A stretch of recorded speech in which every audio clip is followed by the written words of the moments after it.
Bonjour.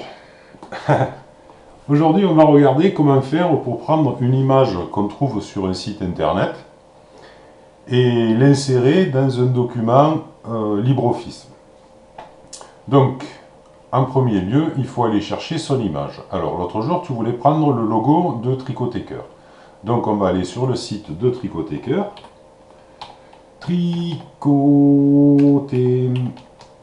Tricotécœur, il est là. Voilà. Donc, a priori, c'est cette image que tu voulais récupérer. Donc, tu te positionnes sur l'image, tu fais un clic droit,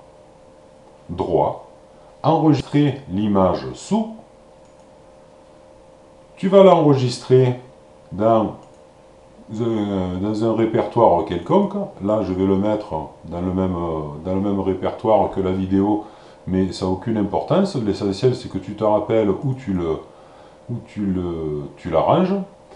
Le nom de l'image, tu le laisses comme il est, hein, et tu fais enregistrer. Voilà. Donc là, notre image est dans ton dossier. Ok. Donc là, on n'a plus besoin de ça. Maintenant, on va lancer LibreOffice. Voilà. Donc LibreOffice, à l'occurrence, j'avais déjà, voilà. Donc tu arrives sur une page vierge. Donc pour insérer l'image, tu vas tout simplement dans Insertion, Image, à partir d'un fichier. Et là, tu vas récupérer ton image qui est dans le répertoire que tu as choisi. Donc là, c'est celle-là. Tu la sélectionnes et tu fais ouvrir. Ton image s'est positionnée un petit peu n'importe où, au milieu de la page. Ou...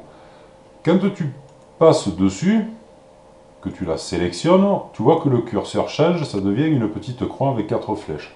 Ça veut dire que tu peux déplacer ton image. Tu vas pouvoir la mettre où tu veux. D'accord? Tu la mets là, tu la mets là, ok. Là, on va la mettre au coin. Au coin parce qu'elle n'a pas été sage. Si tu veux redimensionner ton image, tu vois qu'il y a les petites poignées autour, les poignées vertes là. Donc, pour ne pas la déformer, tu te positionnes sur une poignée d'angle. Tu appuies sur la touche Shift, c'est-à-dire la majuscule temporaire, la flèche vers le haut. Et tu modifies la taille de ton image. Alors, ce qui se passe, c'est que si tu l'agrandis trop, tu vas t'apercevoir que ton image, elle est déformée. Parce que tu l'as téléchargée avec une résolution donnée, et tu ne peux pas trop l'agrandir, sans perdre de qualité. Donc l'idéal, c'est de trouver une image à la dimension que tu as besoin déjà.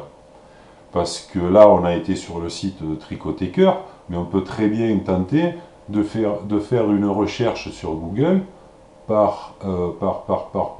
c'est qu'elles sont, par image. Et là, on va taper Tricotécœur,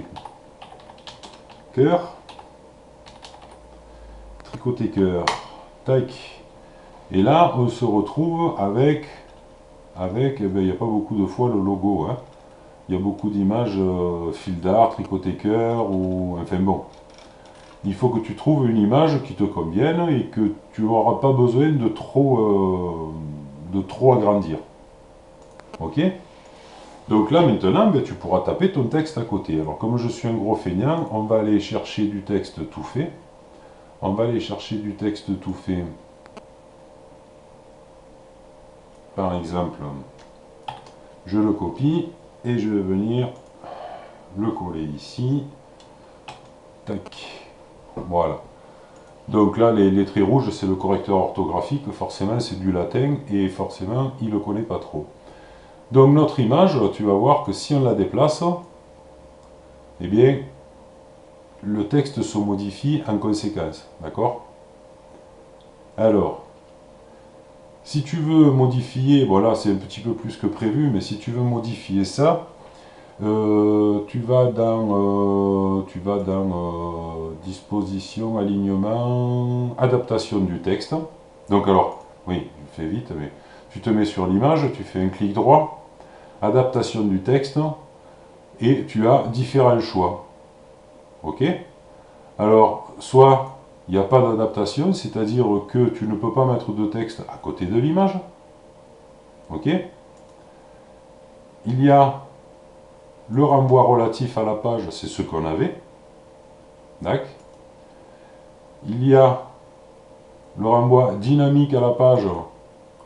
Je vois pas trop de différence. Qu'est-ce que ça peut donner? En fait, il faut faire des essais. Voilà. Donc là, ça veut dire c'est que ton texte entoure ton image. Ok? Là, il continue en face. Ça doit être super difficile à lire. Et ensuite, renvoi dynamique à la page. C'est-à-dire, il ne met pas de texte devant. Ok? En continu, c'est complètement idiot parce que tu as ton texte qui passe sous l'image. Donc je vois pas franchement l'utilité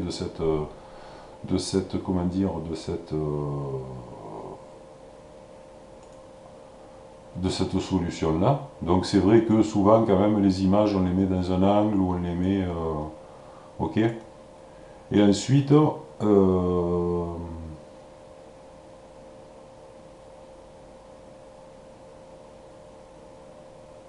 voilà, ok.